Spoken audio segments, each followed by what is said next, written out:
Plak! Tamparan keras mendarat di pipi Samuel. Ia melemparkan tanggung jawab pada orang yang salah. Putranya itu seharusnya datang lebih cepat ke tempat penyekapan. Namun, sampai raja menjadi korban pemukulan, Samuel masih belum tiba. Maaf, Pak. Maaf. Kamu tidak mau mendengarkan perintah Papa. Membuat semua usaha kita hampir saja berakhir sia-sia. Apa yang ada di pikiranmu? Hah? Levi menumpahkan semua kekesalannya. Beruntung, raja selamat dari kematian. Jika sampai putra Tristan itu meninggal, ia bersumpah akan mencekik Samuel dengan tangannya sendiri. Apa alasannya? Tanya Levi ketika amarahnya reda. Sam. Dibutakan hasrat sesaat. Jika raja meninggal, Sam bisa memiliki ratu. Ratu? Kau melakukannya karena kau menyukai wanita itu? Iya, Pak. Kau menginginkan kematian raja. Apa kau pernah berpikir? Jika kami tidak berhasil dan kau tidak datang bersama polisi, apa kau pikir? Ratu akan selamat? Sam tahu itu, Pak. Karena alasan itu juga, akhirnya Sam pergi ke kantor polisi. Saat Sam tiba, hanya ada anak buah Papa di sana. Sam tahu, Sam bersalah. Samuel tertunduk di hadapan Levi. Hatinya dirasuki nafsu sesaat. Nafsu untuk memiliki ratu. Namun, ia tidak mau membiarkan hawa nafsunya itu mengalahkan kebaikan yang ditanamkan ayahnya sejak kecil. Ia tidak boleh bertindak rendahan hanya untuk memiliki wanita pujaannya. Ratu bisa membencinya jika ia tahu, Sam berusaha membuat raja terbunuh. Ia tak sanggup membayangkan, hidupnya dibenci oleh ratu seumur hidup. Levi menghela napas berat. Putranya sangat sulit untuk jatuh cinta. Ketika cinta menyentuh hati Samuel, ternyata putranya itu tidak bisa memilikinya. Sudahlah. Lupakan wanita itu. Yang penting, kau tidak kalah dengan egomu. Papa minta maaf karena sudah menamparmu, ucap Levi sambil menepuk pundak Samuel. Tidak masalah, Pak. Sam yang salah, akunya. Saat kejadian, Samuel sudah tiba di depan kantor polisi. Namun, ia tidak segera turun dan melaporkan penculikan itu. Tiba-tiba saja, ia merasa ingin melihat raja mati di tangan Tardan. Untuk sesaat, ia lupa semua prinsip dalam hidupnya. Ia sangat memegang teguh ajaran dari ayahnya. Hidup demi ambisi buruk, hanya akan berakhir terpuruk. Orang yang baik adalah orang yang bisa menciptakan senyuman untuk orang lain. Samuel berbaring di kamarnya. Matanya menatap sayu ke layar ponsel. Ia mengambil foto ratu diam-diam dan menjadikan foto itu untuk wallpaper ponselnya. Aku tidak akan bisa melupakanmu, jika aku masih memandangi potretmu seperti ini. Samuel menekan opsi hapus. Kebimbangan merasuki hatinya. Terpampang kata, ya dan tidak, di layar ponselnya. Ada rasa berat untuk menekan, ya. Namun, ia akhirnya menekan pilihan itu. Hilang sudah satu-satunya foto yang dimiliki Samuel. Bisakah aku bertahan di sini? Batin Samuel. Melindungi orang yang dicintai wanita pujaannya. Ah, desahnya. Ia merasa sesak. Menyesali perjumpaannya dengan ratu di malam berhujan. Air mata yang bercampur dengan tetesan air hujan itu tidak bisa disembunyikan darinya. Melihat wanita itu menangis di hadapannya, membuat ia ingin melindungi wanita itu.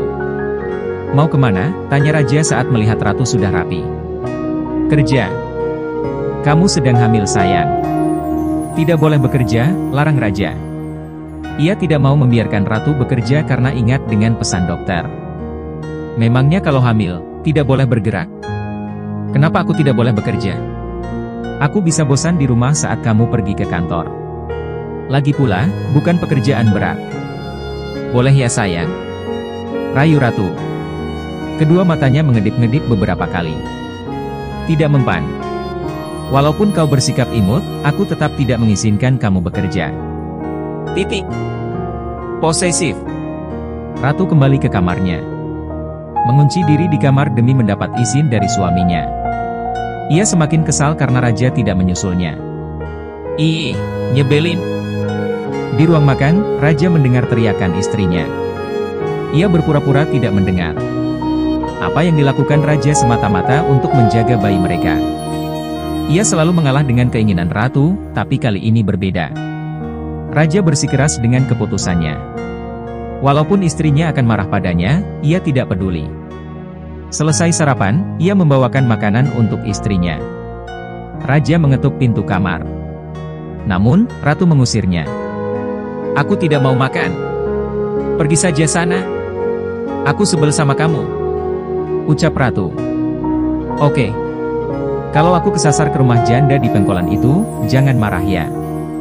Kan aku sudah diusir," goda raja. "Ceklek. Awas kalau berani." Ratu menunjuk wajah raja dengan wajah cemberut. "Sekarang, makan dulu.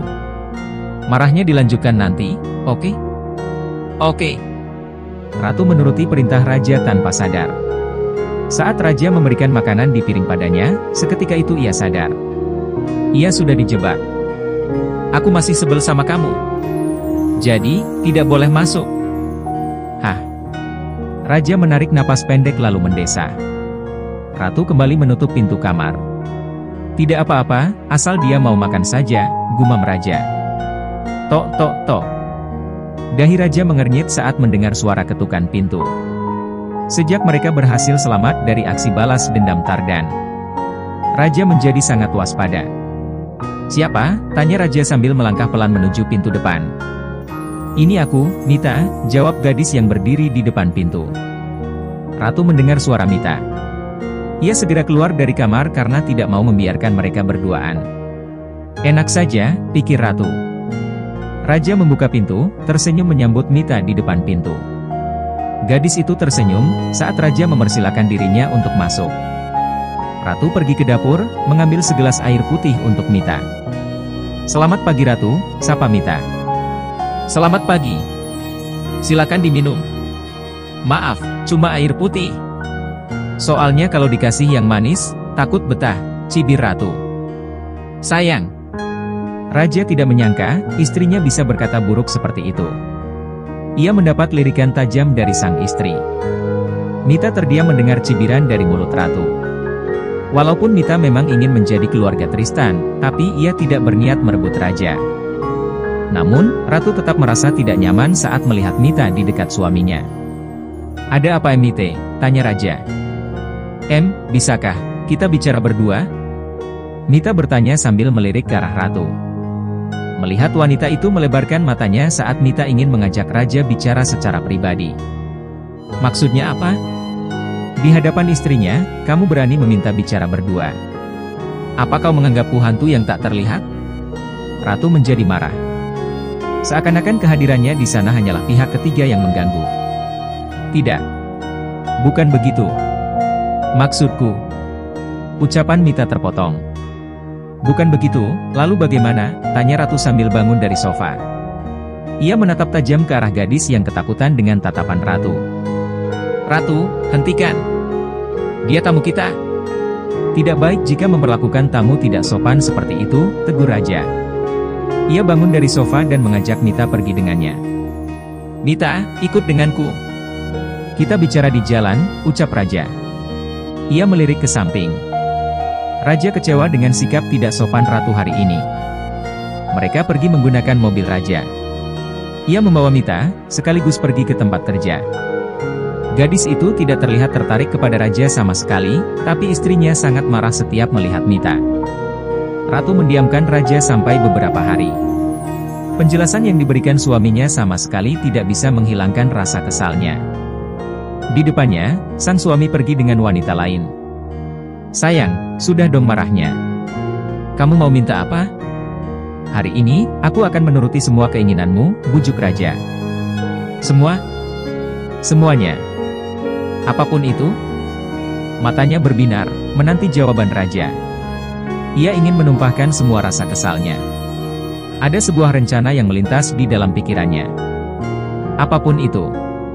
Asalkan, istriku yang cantik tidak marah lagi." Raja tersenyum ketika sang istri sudah mau berbicara dengannya. Ia berjanji untuk mengikuti dan mengabulkan semua keinginan Ratu. Tanpa dia tahu, apa yang akan diminta oleh istrinya. Ratu tersenyum dengan pandangan mencurigakan. Seperti seekor rubah menatap kucing kecil yang tak berdaya. Ya, Raja menyadari ada yang aneh dengan senyuman Ratu. "Kenapa, mendadak perasaanku tidak enak?" gumam Raja sambil mengusap tengkuknya.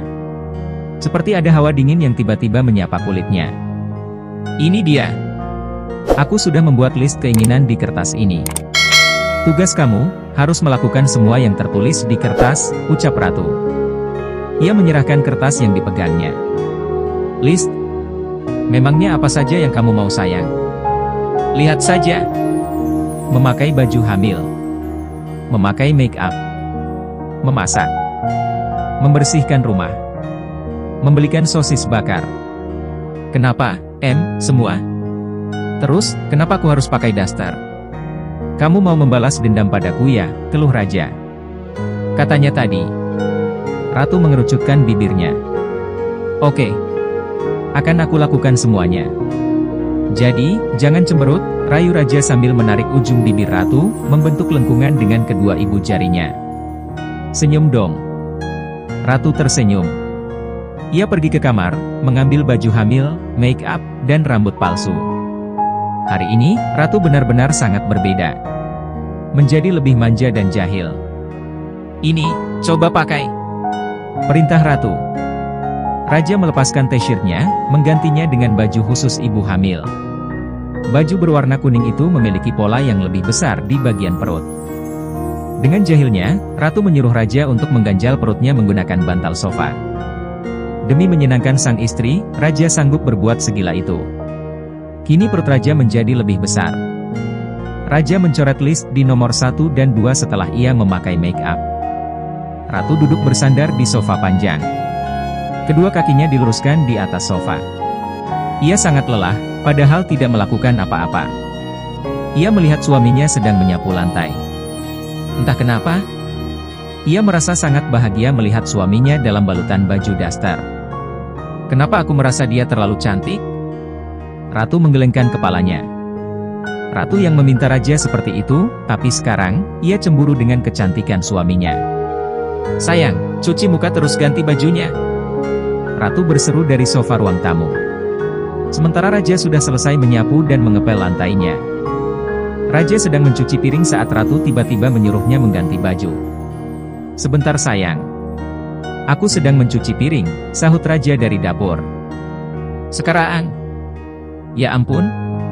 Apa wanita hamil semua manja seperti ini, gumam Raja. Ia meninggalkan pekerjaannya dan mengganti baju. Seusai makan malam, Raja menggendong Ratu ke kamar. Ia membaringkan wanita itu di tengah ranjang. Semua sudah dilakukan, kecuali yang terakhir. Besok, belikan aku sosis sepulang kerja, ucap Ratu. Siap. Nyonya Raja, saut Raja. Sayang, kamu beneran sudah tidak marah lagi kan? Tanya Raja. Ia penasaran, setelah semua permintaan Ratu dipenuhi, apa istrinya itu sudah tidak marah lagi? Tidak suamiku tercinta. Kenapa sih? Bertanya hal yang sama, lebih dari 10 kali? Ratu bertanya sambil bangun dan duduk di pangkuan Raja. Dengan manja, Ratu mengusap pipi suaminya. Raja hanya diam menatap lekat kedua mata indah istrinya. Ia merasa bingung. Sikap Ratu saat ini berbeda 180 derajat dengan pagi tadi. Ratu lebih agresif dibanding hari-hari biasanya. Ratu bahkan berani untuk menggoda lebih dulu. Biasanya, Ratu tetap masih malu untuk merayu suaminya. Meskipun mereka sudah sering berhubungan badan. Ratu yang pemalu itu kini berubah. Ratu mengusap bibir Raja dengan telunjuknya, lalu perlahan ia memajukan wajahnya. Ratu mengecup bibir suaminya dengan lembut. Perlahan-lahan, Raja mulai membalas kecupan itu dengan hasrat yang mulai naik. Ratu menurunkan kecupannya ke leher Raja. Suaminya itu mengeluarkan lenguhan halus, membuat Ratu tersenyum geli sambil terus menjelajah setiap inci leher sang suami. Sayang, kamu, agresif sekali malam ini, ucap Raja di antara gejolak hasrat yang membara. Benarkah? Apa kau tidak menyukainya? Tanya Ratu. Aku hanya takut kehilangan akal. Kamu sedang hamil, jawab Raja. Ratu menghentikan kecupannya dan memandang lekat wajah suaminya. Wajah itu terlihat merah terbakar gairah. Ini pertama kalinya, Ratu berinisiatif terlebih dulu. Tugas kamu sekarang, harus bersikap lembut. Tidak boleh main terlalu kasar. Kasihan calon bayi kita, ucap Ratu. Baiklah. Raja tidak tahan lagi, ia mematikan lampu. Pergulatan panas pun terjadi.